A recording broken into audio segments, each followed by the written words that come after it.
Magandang hapon po sa inyong lahat. Ayan, ipapasok ko na tong sili sa loob ng bahay. Kasi sa Webis, ang prediction, ano na daw?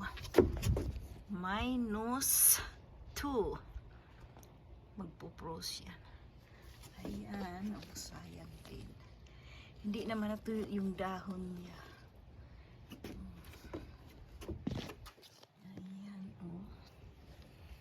At saka marami din siyang maliliit pang bulaklak din. Ayan o.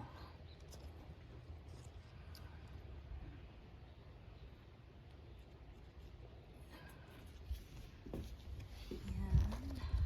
Bali 3 paso ito. Ayan. Sayang din. Kaya papasok ko sa loob ng bahay. Ito mga maliliit lang ang ano yan. Ito pero ito marami ito. Yung iba niya kinuha ko na yung bunga. Pero may mga ano pa siya, may bulaklak pa.